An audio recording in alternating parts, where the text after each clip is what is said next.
Então, boa noite, pessoal. Se o Leandro puder fazer, então, a prece para a gente começar o nosso Eu estudo. vou desligar, vou ficar quietinha aqui, porque é por causa do meu filhinho, mas tô aqui, tá? Tá bom. Até mais.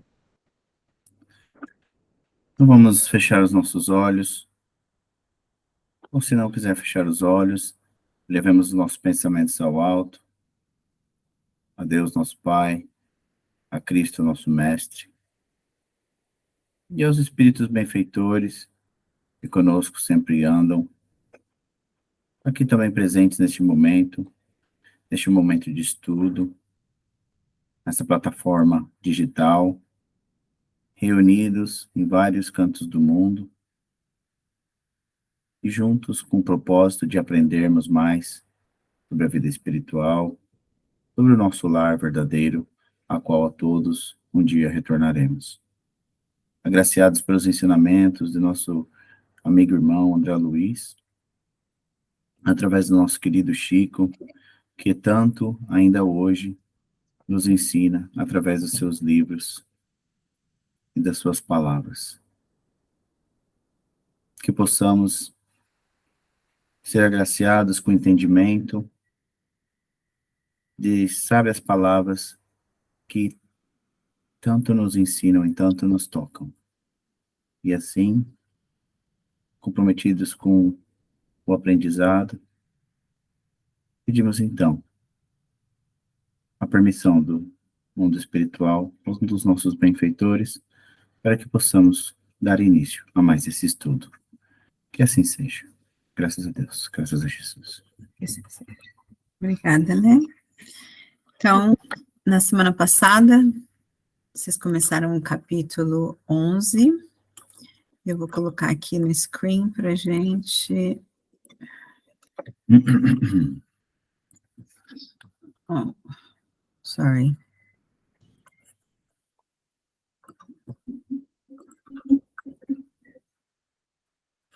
Tá bom esse tamanho?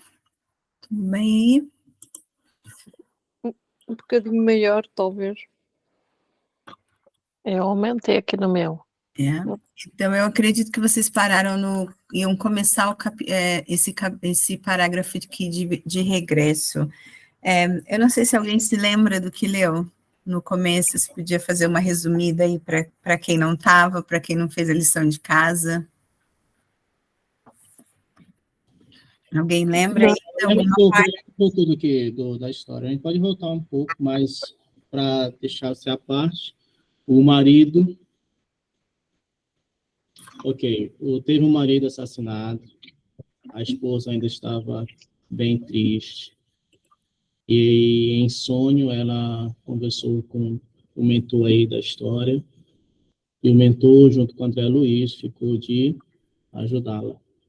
A princípio, o rapaz tinha sido assassinado. Então, o mentor visitou a casa, então, a moça voltou, né, para o corpo físico, acordou com aquele espírito renovado, esperanças renovadas. E aí o mentor, juntamente com o André Luiz, visitou a casa, viu a situação lá da casa, viu que havia alguns espíritos de baixa vibração ali na casa, e investigando, descobriu que o rapaz não havia sido assassinado, e sim cometido suicídio. E ele planejou tudo para que o suicídio se parecesse um assassinato. E ele foi capturado pelas forças, né, dos caras que estão ainda ligados ao mal, e ele levou esse rapaz, recém-desencarnado pelo suicídio, a um matadouro, onde havia sangue, e lá estava sendo vampirizado esses agentes aí. E aí o mentor foi, socorreu, esqueci o nome do marido, e levou ele para um posto de atendimento, e agora, no posto de atendimento, ele está recobrando a consciência. E aí, na página, em resumo é isso. Não sei se alguém quer complementar ou se eu cometi alguma... Não, foi muito bom, é isso mesmo. Eu acho que no início da página 92, a gente pode começar no início da página 92. quando ele recobra a consciência, né? É que o meu livro, as páginas são diferentes. Seria no início dessa página aqui, José? Na página 90... desculpa. É que É diferente, é porque eu estou vendo no meu computador. Eu no meu pus no livro. Ele fala assim, grupo. estarei morto porventura? Mais pra Deixa eu frente, ver, eu né, acho. então, peraí. Olha, capítulo 11, página 92. Meu livro é diferente, Alex. A edição dela é diferente. Se você quiser entrar pela... Tá Eu tô aqui, ó, vendo estarei online, morto. se quiser entrar online. O parágrafo começa de regresso aos meus trabalhos. Então, o José falou se a gente queria voltar só um pouquinho e começar aqui desse parágrafo estarei morto porventura. Uhum. Tá bom. Que é quando ele recobra a consciência, né? Ok, Uhum. legal. Quem gostaria de ler, então? Eu posso ler. Obrigada. Estarei morto, não é isso? Isso, por favor. Tá. Estarei morto, porventura? Não sinto o coração varado de dor? Não tenho as vestes ensanguentadas? Será isso morrer? Absurdo! Muito sereno, o bondoso instrutor voltou a falar. Não empunhou sua arma contra o próprio peito? Não localizou o coração para exterminar a própria vida? Ó, meu amigo, podem os homens enganar uns aos outros, mas nenhum de nós poderá iludir a justiça divina. Revelando extrema vergonha ao sentir-se a descoberto, o suicida prorrompeu em soluços, murmurando: Ah, desventurado que sou, 1000 vezes infeliz. Alexandre, contudo, não tornou a falar-lhe naquela circunstância. Depois de recomendá-lo carinhosamente aos cuidados dos irmãos responsáveis pelos serviços de assistência, dirigiu-se a mim, explicando: Vamos, André, nosso novo amigo está em crise cuja culminância não cederá antes das 70 horas aproximadamente. Voltaremos mais tarde a vê-lo. De regresso aos meus trabalhos, esperei ansioso o instante de reatar as observações educativas. Impressionava-me a complexidade do serviço intercessório. As simples orações de uma esposa saudosa e dedicada haviam provocado atividades numerosas para o meu orientador e valiosos esclarecimentos para mim. Incrível, né? Como agiria Alexandre na fase final? Que revelação teria Raul para os nossos ouvidos de companheiros interessados no seu bem-estar? Conseguiria a esposa consolar-se nos círculos da viuvez? Abrigando interrogações numerosas, aguardei o momento azado. Decorridos 4 dias, o instrutor convidou-me a tornar ao assunto, o que me fez exultar de contentamento pela possibilidade de prosseguir aprendendo para a minha própria evolução. Espera aí, só um momento. Então, ali, ele falou um pouquinho antes, ele falou de 70 horas. 70 horas a partir do socorro do rapaz, né? Lembra que ele o entregou aos cuidados de outros irmãos e eles tinham outras coisas para fazer, outros trabalhos, né, para executar, e ele falou que só depois de 60 horas, mais ou menos 70 horas... Socorro, né? 70 horas do socorro, né? Isso, da hora do socorro, do momento que eles o deixaram, né, com os cuidados desse novo irmão aí. Aí vai voltar 4 dias depois, que é 96 horas. Quando Uhum. eles voltarem, o rapaz lá já deve estar melhor, né? Vai poder... Uhum. Ah, beleza. Aí onde que está, gente, agora? Abrindo encontramos... informações. Essa aí eu já falei, eu já li isso aí. Era a então minha própria evolução. Encontramos Raul, cheio de dores, todavia mais calmo para sustentar a conversação esclarecedora. Queixava-se da ferida aberta, do coração descontrolado, dos sofrimentos agudos, do grande abatimento. Sabia, porém, que não se encontrava mais no círculo da carne, embora semelhante verdade lhe custasse angustioso pranto. Tranquilize-se, disse-lhe o meu orientador com inexprimível bondade. A situação é difícil, mas poderia ser muito pior. Há suicidas que permanecem agarrados aos despojos cadavéricos por tempo indeterminado, assistindo à decomposição orgânica e sentindo o ataque dos vermes vorazes. Ai de mim, suspirou o mísero, porque além de suicida, sou igualmente criminoso. E demonstrando ínfima confiança em nós, Raul contou a sua história triste, procurando justificar o ato extremo. Na mocidade... Desculpa, Alex. Então, aqui, ele só teve esse socorro graças à esposa, né? Graças à viúva. É o que eu estou assim encantada. O que algumas orações, né, não fazem? Meu Deus do céu, o poder da oração novamente, que a gente não imagina como vai longe, né? O que é capaz de fazer. É porque eu achava que sempre, eu não sabia disso, achava que todo suicida ele ficaria ali do lado do corpo até o que seria a morte natural dele, né? O restante, eu achava que ele ficaria ali acompanhando a decomposição do corpo, mas não, né? Mas existe a misericórdia, né? E também, não só a misericórdia divina de Deus para com ele, mas para quem está pedindo a intercessão, né? Por ele também. A esposa também, né? Que pedia.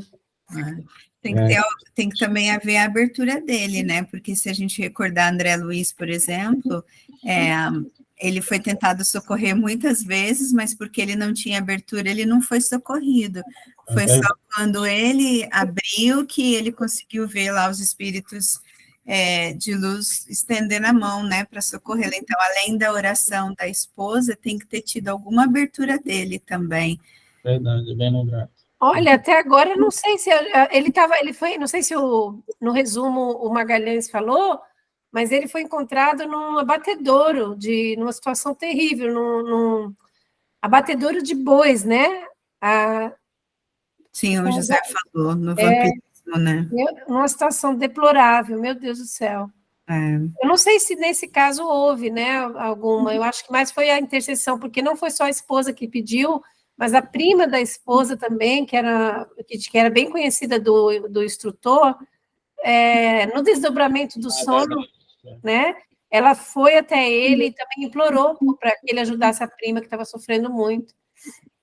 Na verdade, a prima que era trabalhadora e conhecida, né, do Alexandre. Né? Isso, era essa prima. A prima é encarnada, está encarnada, né? Realmente ele não fala de abertura, mas eu acredito que tenha que ter havido, porque mesmo no o pé na lama, a gente tem os momentos no qual a gente está cansado do sofrimento, do abuso, mesmo, né? Então, eu acredito que tenha havido às vezes por um milésimo de segundo, né? Porque senão se a gente falar assim, não, porque foi a prima, porque a prima era conhecida do André Luiz, aí a gente já pode começar a pensar, então você tem que ter key people. Não foi desse jeito. Ela ajudou. Isso não é justo a todo mundo, né? Não, ela levou a prima em prantos, as duas em desdobramento do sono, numa sessão, e elas conheciam o Alexandre, não era o André Luiz. E foi uma situação de muito choro, foi bem sério. Uma coisa que me marcou na leitura do encontro passado, em algum momento, o Raul, ele se arrepende do que fez. Ele fala, eu estou morrendo, não quero morrer. Isso ficou bem, foi na leitura, ele ficou bem marcado. Então, eu não sei se no momento da morte ou já desencarnado, eu lembro que ele fala assim, não quero morrer, ele meio que se arrependeu, né? Porque ele estava cristalizado no momento da morte, então ele ficava revivendo, né? Está dizendo que ele estava revivendo o momento da morte, e ao reviver ele falava, não quero morrer, naquele segundinho, né? Que a pessoa dá. Deve ser uma sensação horrível, né, cara? Beleza. Ok. Na mocidade, viera do interior para a cidade grande, atendendo ao convite de Noé, seu camarada de infância.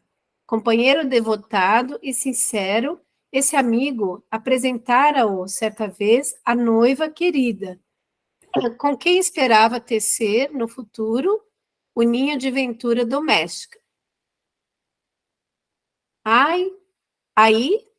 Desde o dia, porém, que vira Esther pela primeira vez, nunca mais pôde esquecê-la. Personificava a jovem o que ele, Raul, reputava como seu mais alto ideal para o matrimônio feliz. Em sua presença, sentia-se o mais ditoso dos homens. Seu olhar alimentava-lhe o coração, suas ideias constituíam a continuidade dos seus próprios pensamentos. Como, porém, fazer-lhe sentir o afeto imenso? Noé, o bom companheiro do passado, tornara-se-lhe o empecilho que precisava remover. Esther seria incapaz de traição ao compromisso assumido. Noé mostrava-se infinitamente bondoso e estimável para provocar um rompimento. Foi então que lhe nasceu no cérebro a tenebrosa ideia de um crime. Eliminaria o rival. Não cederia sua felicidade a ninguém. O colega deveria morrer. Mas como efetuar o plano sem complicações com a justiça? Enceguecido pela paixão violenta, passou a estudar minuciosamente a realização de seus criminosos propósitos. Ele encontrou uma fórmula sutil para a eliminação do companheiro dedicado e fiel. Ele, Raul, passou a usar conhecido e terrível veneno em pequeninas doses, aumentando-as vagarosamente, até habituar o organismo com quantidades que para o trem seriam fulminantes. Atingindo o padrão de resistência, convidou o companheiro para um jantar e propinou-lhe o veneno odioso em vinho agradável que ele próprio bebeu sem perigo algum. Noé, porém, desaparecera em poucas horas, passando por suicida apreciação geral. Guardou ele para sempre o segredo terrível e, depois de cortejar gentilmente a noiva chorosa, conseguiu impor-lhe simpatia, que culminou em casamento. Atingir a realização do que mais desejava. Esther pertencia-lhe na qualidade de mulher. Vieram os filhinhos enfeitar-lhe o viver, mas a sua consciência fora ferida, sem remissão. Nas mais íntimas cenas do lar, via Noé, através da tela mental, exprobando-lhe o procedimento. Os beijos da esposa e as carícias dos filhos não conseguiam afastar a visão implacável. Ao invés de descrescerem, seus remorsos aumentavam sempre. No trabalho, na leitura, na mesa de refeições, na alcova conjugal, permanecia a vítima a contemplá-lo em silêncio. A certa altura do destino, quis entregar-se à justiça do mundo, confessando o crime, hediondo. Entretanto, não se sentia com o direito de perturbar o coração da companheira, nem deveria encher de lodo o futuro dos filhinhos. A sociedade respeitava-o, acatando-lhe o ambiente doméstico. Companheiros distintos de trabalho prezavam-lhe a companhia. Como esclarecer a verdade em semelhantes contingências? Não obstante amar ternamente a esposa e os filhos, achava-se esgotado ao fim de prolongada resistência espiritual. Receava a perturbação, o hospício, o aniquilamento, fugindo à confissão do crime que cada dia se tornava mais iminente. Tudo bem até aqui? Alguém quer comentar? Quer fazer um comentário? Uau, reviravolta aí na história, né, gente? Nossa, ele de suicida, né? Pois é, a gente nem imaginava que ele também teria sido assassino, né? Eu achava por um momento que ele, sei lá, estava cheio de dívida, não sabia Aí provocou, fingiu ser um crime, né? Aí o seguro ia pagar. Eu achava que era isso, mas era dor na consciência, né? É, por isso que eu estranhei quando a gente leu na semana passada, disse que ele tinha uma vida muito boa, a esposa o amava muito, os filhinhos eram maravilhosos, não tinha situação financeira ruim, nada, e eu fiquei pensando, por que ele se matou, né? Agora a gente foi a consciência, né, dele, que não conseguiu conviver com a imagem, com o espírito do outro que aparecia, né, na consciência, na tela mental dele. E A é essa altura, a ideia... Sorry. Engraçado ele falar que nada vai estar no meio, no caminho da minha felicidade, né? Vou eliminar o rival. Primeiro ele fala do amigo, e aí no final do capítulo ele chama de rival, né? E depois ele não conquistou a felicidade porque a própria consciência não deixou, né?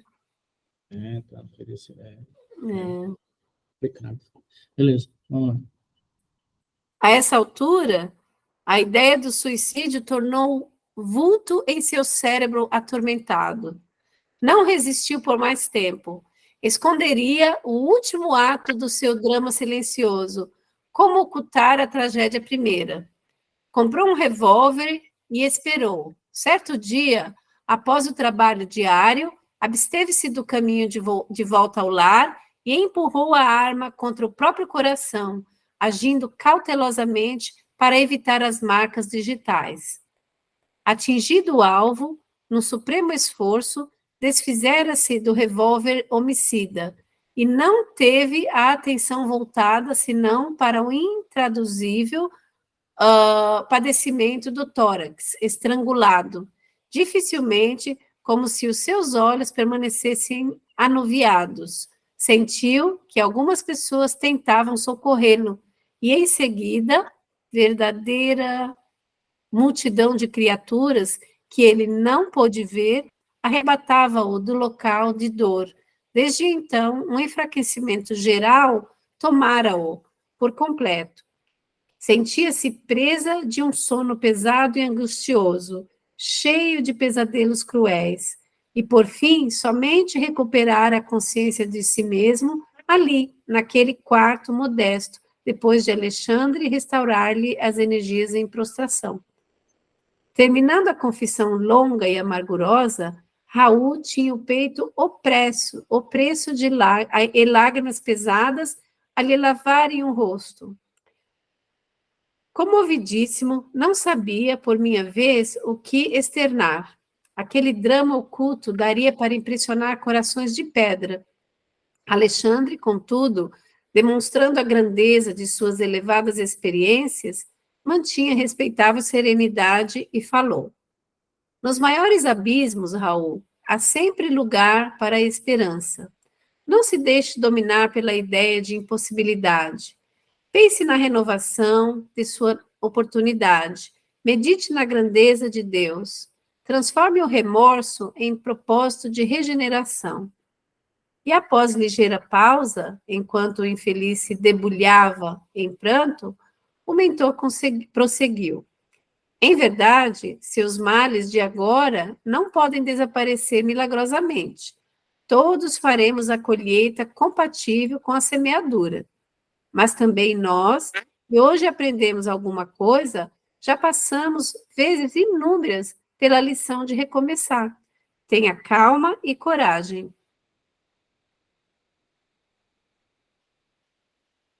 Em seguida, Alexandre passou a notificá-lo relativamente à causa de nosso interesse, explicando-lhe que o trabalho de auxílio fraterno fora iniciado através de orações da esposa carinhosa e desolada. Deu-lhe notícias dela, dos filhinhos e dos velhos tios. Falou-lhes das saudades de Esther e de sua ansiedade para vê-lo. Ainda que fosse em ligeiro minuto, em ocasião de sono do veículo físico, para vê-lo, né, ainda que fosse em ocasião de sono do veículo físico. Em ouvindo as derradeiras informações, o suicida pareceu reanimar-se vivamente e observou: ai, não sou digno, minha miséria acentuar-lhe-ia as dores. O orientador, porém, afagando-lhe paternalmente a fronte, prometeu intervir e solucionar o problema. Retiramo-nos de novo e Desculpa, eu não percebendo... entendi. Fala, Alessandra. Desculpa, eu não entendi. Prometeu intervir e solucionar que problema? Não entendi. acho que ajudá-lo, né? Ele não queria ir para não causar mais dor, mais sofrimento, perturbação para a esposa, né? E o mentor, né, estava querendo ajudar. Não, ele falou, eu sou digno assim, de receber o carinho da esposa, né? Ele não, porque o mentor informou que ela queria vê-lo, né? Ela estava muito querendo vê-lo e assim meio que não dizendo que ia acontecer, mas sugerindo, né? E que poderia um dia acontecer. E aí ele já falou que ele não era digno, né? Que a miséria dele ia acentuar mais ainda as dores dela, o sofrimento, né? Aí ele afagou e disse paternalmente que ia intervir e solucionar o problema, né? Retiramo-nos de novo e, percebendo-me a profunda admiração, Alexandre ponderou. No pequeno drama em observação, meu amigo, você pode calcular a extensão e complexidade de nossas tarefas nos serviços intercessórios. Os nossos companheiros encarnados pedem-nos, por vezes, determinados trabalhos muito distantes do conhecimento das verdadeiras situações. Para a sociedade humana, Raul é uma vítima dos sicários ocultos, quando é apenas vítima de si mesmo. Para a companheira, é o marido ideal, quando foi criminoso e suicida. Compreendi as dificuldades morais em que nos achávamos para atender à petição que nos conduzira ao semelhante serviço. As palavras do instrutor não evidenciavam outra coisa. Entendendo assim, ousei perguntar: acredita esteja a irmã Esther preparada para o realismo de nossas conclusões? Alexandre abanou a cabeça negativamente e redarguiu. Somente são dignos da verdade plena os que se encontrem plenamente libertados das paixões. Esther é profundamente bondosa, mas ainda não alcançou o próprio domínio. Não possui as emoções, antes é possuída por elas. Em vista disso, de modo algum lhe poderíamos dar o conhecimento completo do assunto. Está preparada para a consolação, não para a verdade. Interessante. Se alguém quiser continuar lendo, fique à vontade. Antes da gente continuar, eu só queria aqui comentar, enquanto eu lembro, que depois eu vou esquecer, da parte lá em cima, quando ele, eu acho que, não sei se foi o Alexandre ou o André Luiz estava falando com o Raul, quando ele estava se lamentando da culpa que ele tinha, né, que pede para ele transformar aquela culpa em regeneração, né, e para mim, assim, marcou bastante essa parte, porque às vezes a gente fica stuck naquela culpa, né, fica parado ali naquele ciclo de culpa, a culpa e não consegue sair dali, até coloca-se às vezes numa posição de vítima, né, porque eu fiz isso, agora eu não mereço nada, eu sou um miserável, né, e eu não mereço perdão, eu não mereço uma segunda chance, e eu achei interessante ele colocar nisso, ok, agora chega da culpa e usa isso para se regenerar. Eu acho que a culpa é necessário, porque muitas vezes faz a gente perceber o mal que nós fizemos ou o erro que cometemos, mas é muito importante a gente não ficar stuck nela, ficar ali preso naquele ciclo e se regenerar realmente, né? Ter certeza que não vai fazer igual, ter certeza que aprendeu com aquilo que fez, com aquilo que passou, e depois quando ele fala também, olha, tá bem, você tá aqui, a gente vai te ajudar, vai te consolar, só que aquilo que você plantou, você vai ter que colher. Então, toda reação, toda ação tem sua reação, né? Então, é claro que tem a misericórdia divina, nada é olho por olho, dente por dente, não é isso, não é? Mas é claro que todas as ações têm as suas consequências, né? E depois eu também eu gostei também nessa parte quando ele fala ali que para a esposa dele, ele vai sempre ser aquele marido amável e pai, né? E que foi assassinado, né? Ele nunca vai ser visto como um criminoso, claro, enquanto ela não sabe a verdade, né? Mas é essa máscara que a gente consegue colocar para o mundo, mas que a gente consegue ver aqui que para ele mesmo e para o plano espiritual não tem máscara nenhuma, né? Porque ele mesmo não conseguia conviver com a verdade, que era a própria consciência, né? Então, eu achei, assim, bastante interessante. Esse encontro aqui está sendo gravado? Desculpa, eu não ouvi, José. Está gravando aqui o nosso de hoje? Tá. Eu posso continuar lendo se ninguém quiser ler. Você quer falar alguma coisa, José? Quer que eu pare de gravar? Depois eu posso continuar. Não, é porque às vezes no Zoom tem um íconezinho dizendo que está gravando. Eu não vi aqui, eu achei que... Tá gravando. Só dúvida minha mesmo.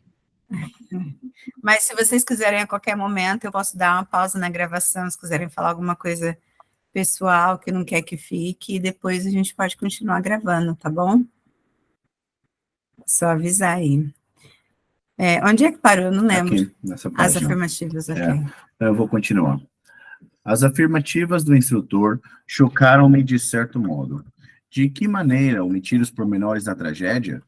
Não seria faltar à realidade? Por que processo confortar a esposa saudosa, ocultando-lhe o sentido verdadeiro dos acontecimentos?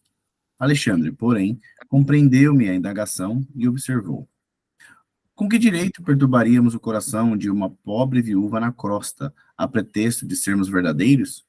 Por que motivo tisnar a esperança tranquila de 3 crianças adoráveis, envenenando-lhes talvez o destino, tão só para nos exibirmos como campeões da realidade? Haverá mais alegria em mostrar a sombra do crime que em descobrir a fonte do conforto? André, meu irmão, a vida pede muito discernimento. Cada palavra tem sua ocasião, como cada revelação o seu tempo. Não podemos compreender um serviço de socorro com o esmagamento do suplicante. A oração de Esther não lhe poderia ser portadora de desalento. Por isso mesmo, nem todos recebem, quando querem, a delegação de mais alto para os serviços de assistência. Achei muito interessante isso. Eu vou fazer um pequeno comentário aqui nessa parte aqui, onde ele fala, cada palavra tem a sua ocasião. E não só a ocasião, como também o seu peso, né? Às vezes, quantas vezes nós não machucamos, né, uma pessoa querida com as nossas palavras, né? Porque estamos desatentos, ou porque estamos num momento de cólera, de raiva, né? E às vezes falamos mais do que devíamos, ou deixamos os nossos sentimentos, né? No caso, a raiva, levar o melhor de nós, né? E fazer com que fazer com que falemos coisas que venhamos depois a se arrepender. Mas uma vez que né, as palavras já estão ditas, você não consegue trazer elas de volta, né? Então é por isso que, neste caso também, a realidade, a verdade, né, do esposo amoroso e bom pai, seria um desfavor maior do que um favor, no caso, para essa irmã. Até porque o próprio Alexandre disse, ela não estaria preparada ainda para receber a realidade. Por quê? Porque ela ainda não está naquele momento não desenvolveu ainda o suficiente para poder encarar isso, né? Essa realidade. Eu, lendo esse parágrafo aí, eu lembrei de uma homilia, uma missa. Uhum. O nome do padre é Rinaldo. Não é Reginaldo, é Rinaldo. Rinaldo. Ele é de São José dos Campos, no interior de São Paulo. Cara, linda lá o sermão dele, e aí uma coisa que me marcou nesse sermão foi que ele falou que o amor vem antes da verdade. O amor vem sempre antes de tudo. Então, assim, a pessoa vai, vou contar a verdade para você, vai ser melhor, mas só olhando com amor naquela situação ali, olhando com amor as pessoas ali envolvidas, vai ajudar a discernir, né, qual o melhor caminho a seguir. É complicado mesmo, assim, tomar uma decisão, né, cara? A gente sempre tem que orar cada vez que for tomar uma decisão. Toda vez, cara. Que a gente acha que está fazendo bem e acaba fazendo mal, né? É o que Paulo de Tarso disse, né, cara? Não faço o bem que eu quero, mas acabo fazendo o mal que não quero. Então, eu sempre necessito, assim, de orientação do alto para tomar corretamente as decisões.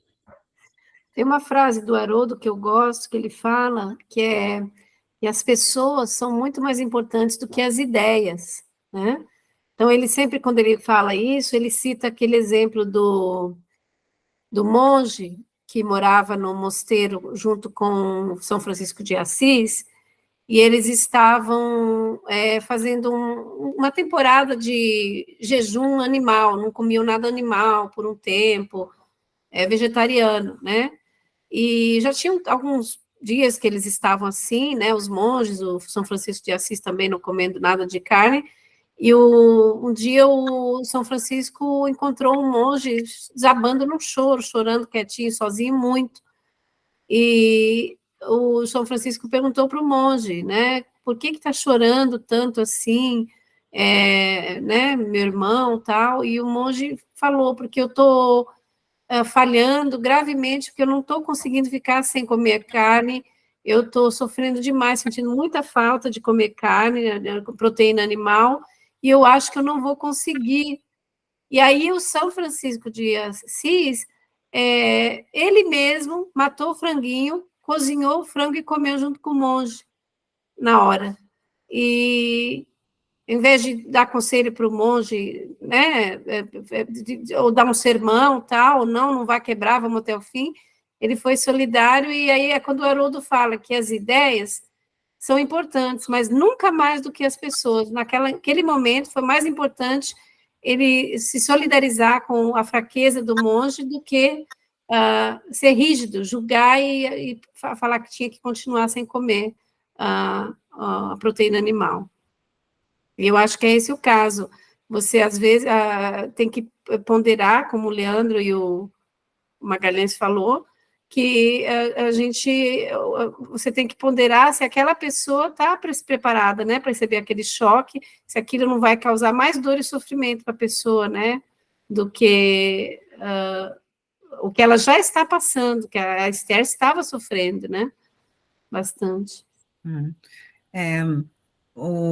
Na agenda cristã tem aquele que a gente até leu no nosso estudo do domingo, né, do Emmanuel, os remédios, né, e um deles era o discernimento e o falar pouco. E acho que às vezes a gente pensa, eu vou só ser sincero, só vou falar a verdade, eu falo tudo que me aparece na cabeça, que eu penso. E aqui a gente vê bem que o discernimento é uma virtude muito importante para ser desenvolvida, né? Porque tudo tem sua hora, tudo tem o seu tempo, cada pessoa está preparada para um pedaço daquela verdade diferente, fora que não somos donos da verdade, né? Tem sempre o outro lado da história. Então, o discernimento realmente é muito importante. E como o José falou, a gente orar, aprender a se calar e pedir ajuda, né? Antes de qualquer decisão a tomar, coisas a se contar, coisas a se fazer, realmente pedir ajuda do plano espiritual para intuir a gente, porque muitas das vezes mais vale ficar quietinho, porque aquilo que a gente pensa não é verdade, que vai libertar, muitas vezes a verdade é que nos prende, dependendo dessa verdade. Imagina como iria destruir essa esposa se ela soubesse realmente o que o marido fez, né? Yeah. Pegando o gancho do que você acabou de falar, Thaís, no domingo a gente também leu no Gospel, no Evangelho, que foi fora da caridade não há salvação, e falou sobre isso também, que se fosse fora da verdade não há salvação, seria muito diferente do que fora da caridade. Então, a caridade está acima da verdade, né? Até acima da verdade. Que às vezes a pessoa vai morrer pela verdade dela, que ela acredita e que o outro morre pela verdade dele. Agora, se você põe a caridade em vez da verdade, no jogo das palavras, mesmo que a tua seja a verdade, você vai ter caridade e não vai, né, revelar. Seria outra pessoa. Não vai esmagar o próximo, como o Alexandre diz aqui, né? Exatamente. É isso, o esmagamento do suplicante, né? Ok, eu vou continuar então, se tiver todo mundo ok. Registrei a observação. Nesse dia, Alexandre dirigiu-se em minha companhia às autoridades do auxílio, pedindo a colaboração de uma das irmãs que funcionavam nas turmas de socorro para concurso mais eficiente ao coração de Esther. Foi destacada Romualda, criatura dedicada e bondosa, que desceu para a crosta junto de nós, recebendo atenciosamente as recomendações do prestimoso amigo. Alexandre não se alongou em muitas instruções.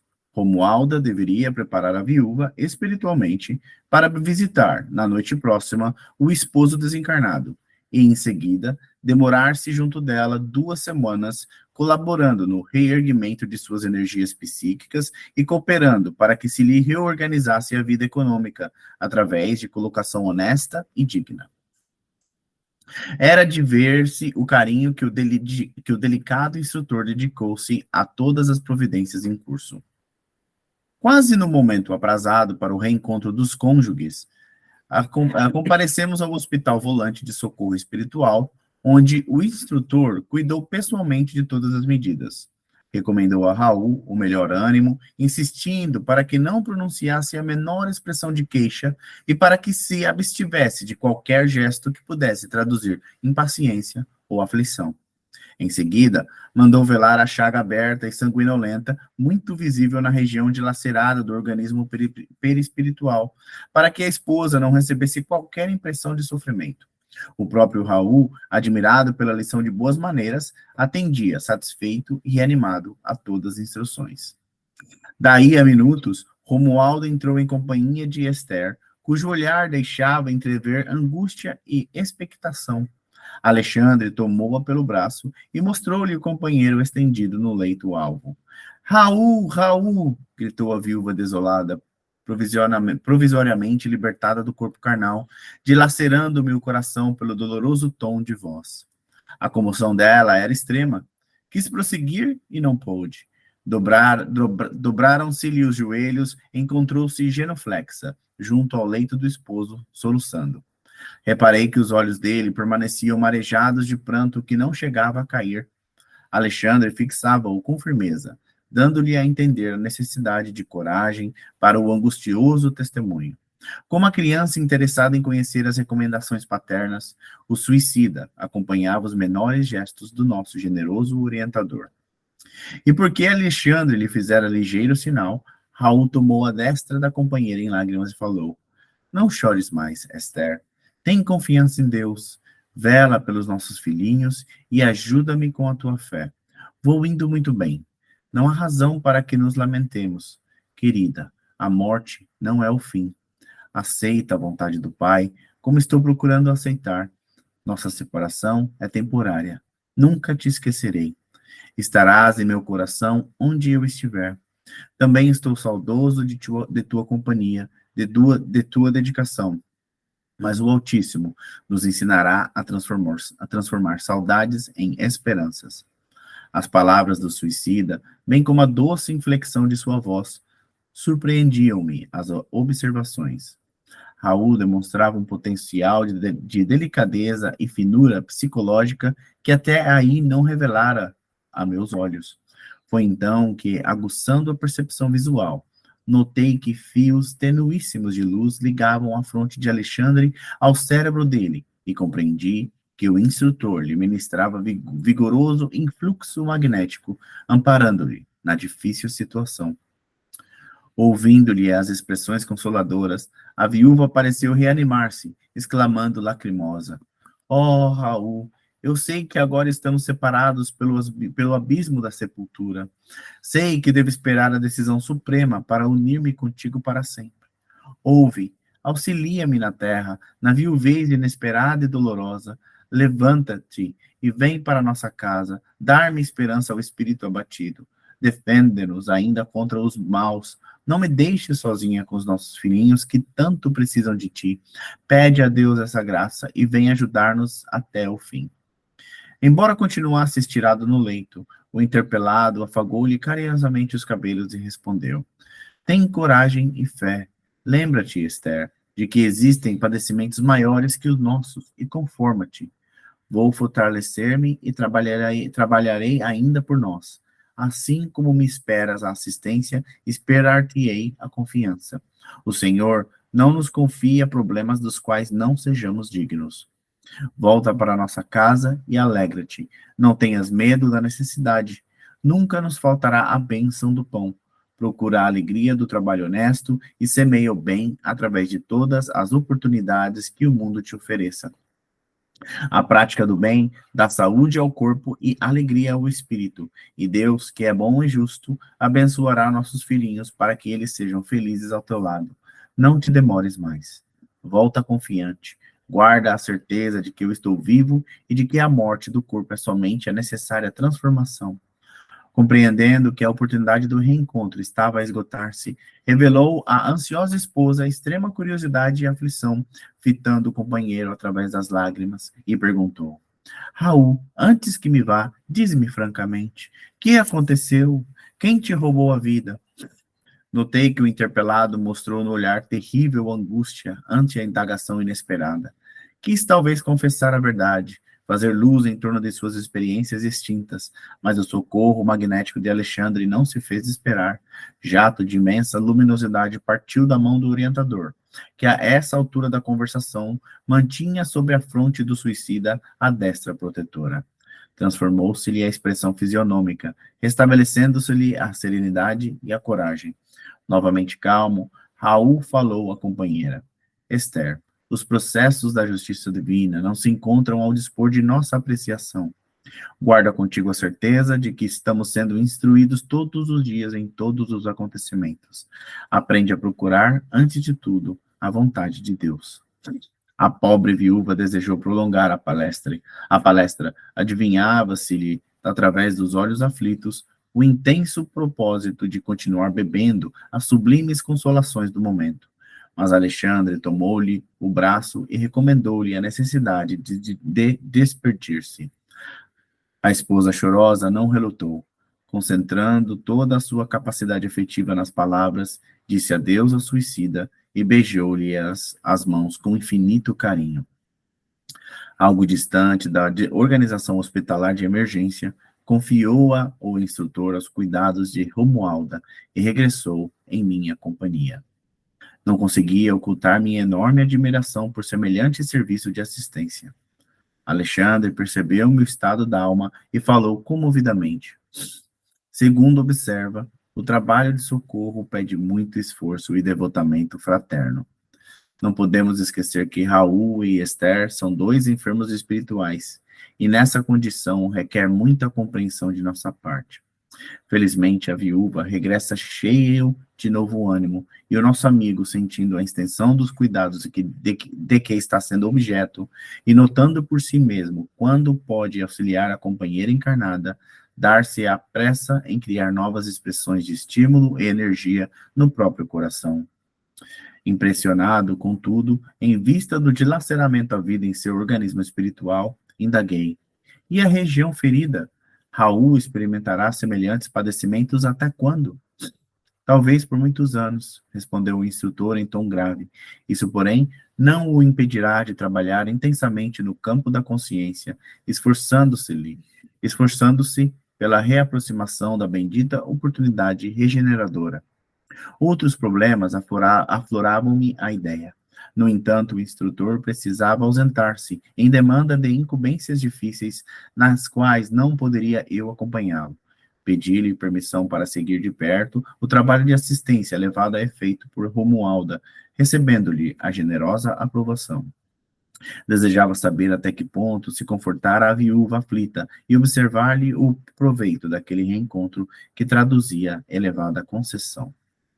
Eu só vou parar aqui rapidinho para fazer um pequeno comentário, porque muitas coisas foram faladas aqui, mas achei muito interessante, e uma coisa que me veio à mente é que a esposa, Esther, né, foi levada ao pé da cama, né, do ente falecido, o Raul, né, que está no mundo espiritual.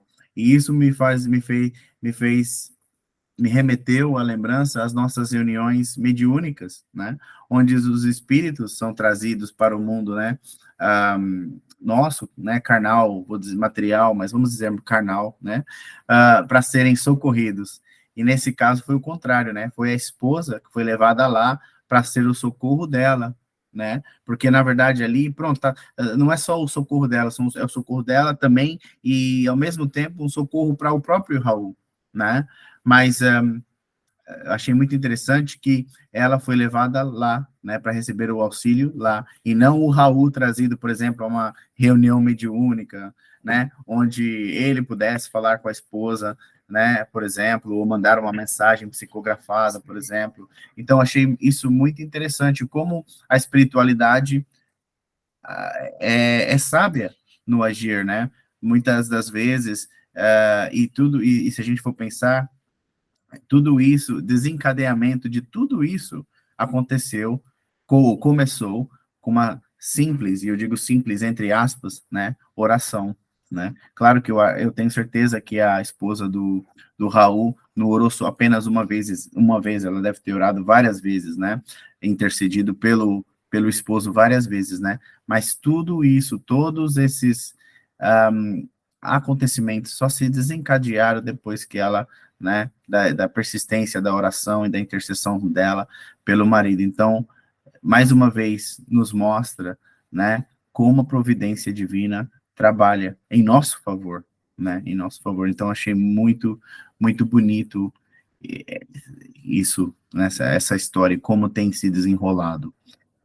Se alguém quiser falar alguma coisa.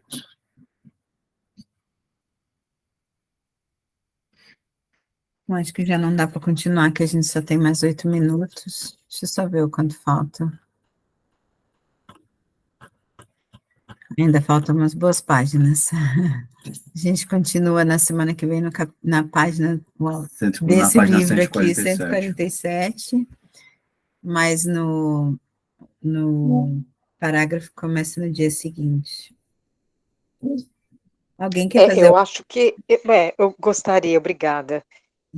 É uma lição assim de humildar-se, né? Ao invés do orgulho da verdade, né? De eu tenho a verdade a qualquer custo, né? Não, é colocar realmente a compaixão em cima, o discernimento, ver se o outro está preparado ou não, se abster, né? Encher a boca d'água, como minha mãe dizia, né? Enche a boca d'água e não diga nada. E é um exercício de humildade, né? De você se silenciar, né? Se colocar de lado e colocar o bem-estar do outro em primeiro lugar. Que caridade bonita, né? Que modo de compaixão bonito, discernimento e realmente colocar o bem-estar do outro em primeiro lugar, de acordo com o que o outro o entendimento do outro, que o outro pode entender e aceitar e o que essa verdade poderia acarretar na pessoa, né? Realmente para mim foi um exemplo assim que humilda muito, né? Muitas vezes encher a boca d'água e realmente não dizer nada, porque não convém, né? Deixar de lado a verdade que muitas vezes se enche de orgulho, né? Eu tenho a verdade, eu sei mais que você, eu sei a verdade, e isso realmente pode magoar muitas pessoas. E eu falo isso por mim, sabe? Porque antes eu tinha alguns amigos que falavam que Isabel, you are brutally honest, né? E eu falava, mas eu não estou falando mentira nenhuma, eu estou falando a verdade. Mas realmente são verdades que às vezes magoam, ou a forma que você diz, né? Existem verdades que podem ser feitas, podem ser ditas de formas diferentes, colocadas em palavras diferentes, e isso ao longo dos anos eu tenho buscado me reformar nesse sentido, né?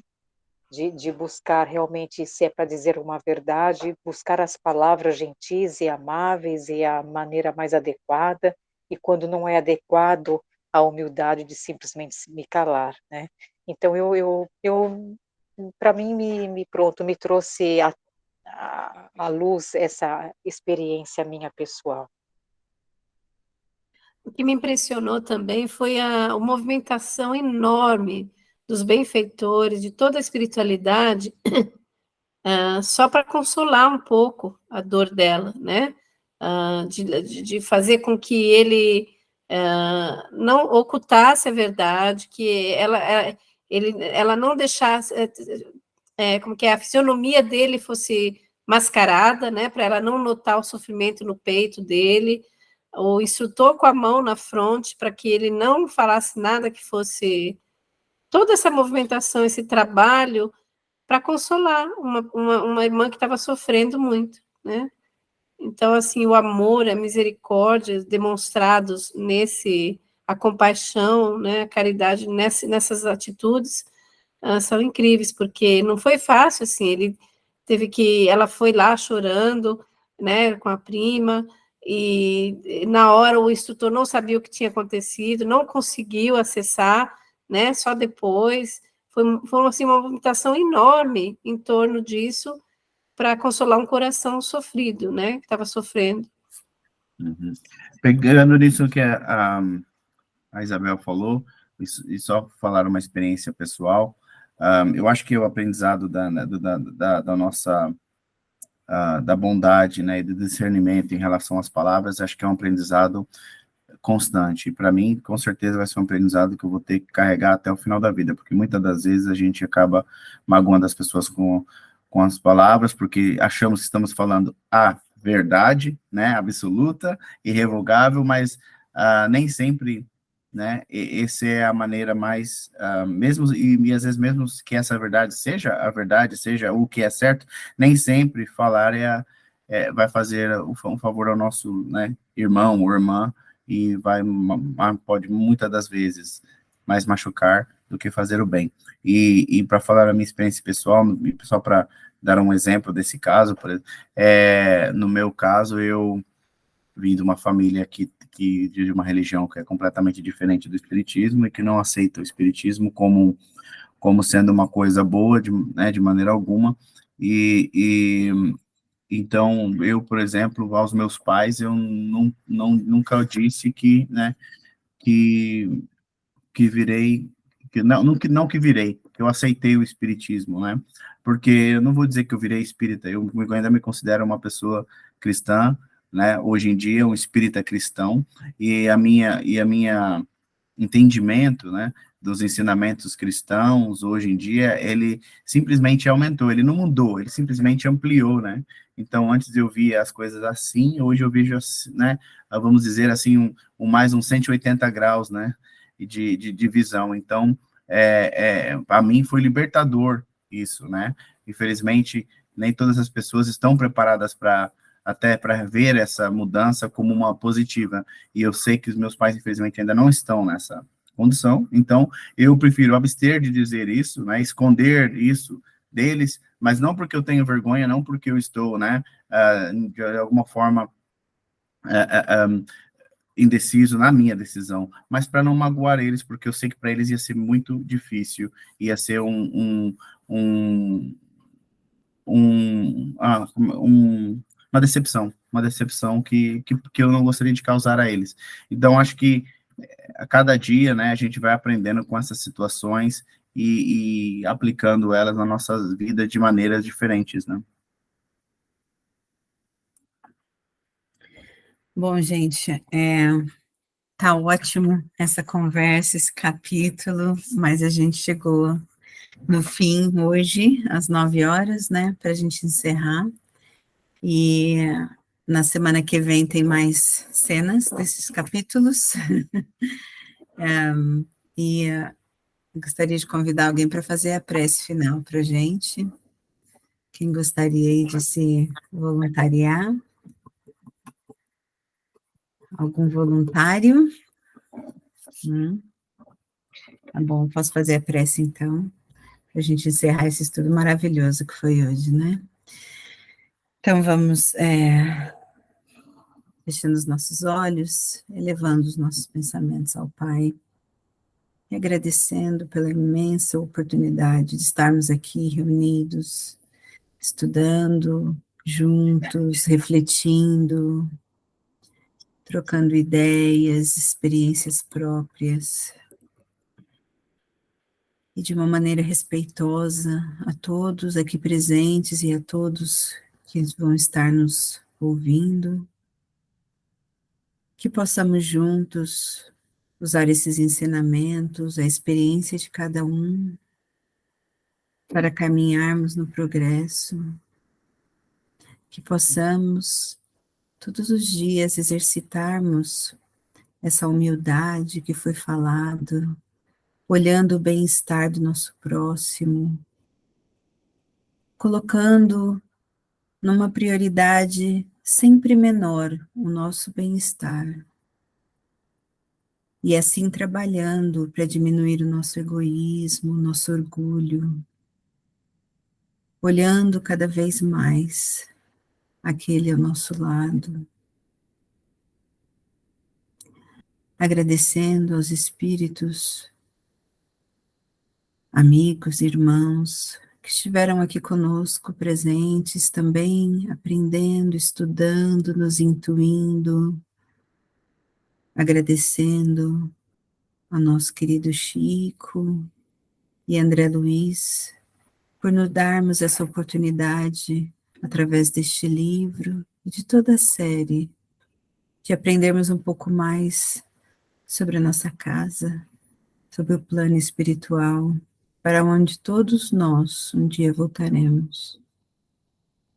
Então, assim, com muita gratidão em nossos corações, vamos pedindo permissão para encerrar esse estudo dessa noite, e que possamos daqui a uma semana nos reencontrar neste cantinho, para aprendermos mais um pouquinho juntos.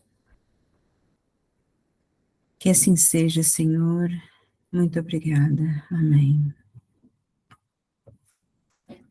Amém. Bom, eu vou parar aqui a gravação, só um segundinho.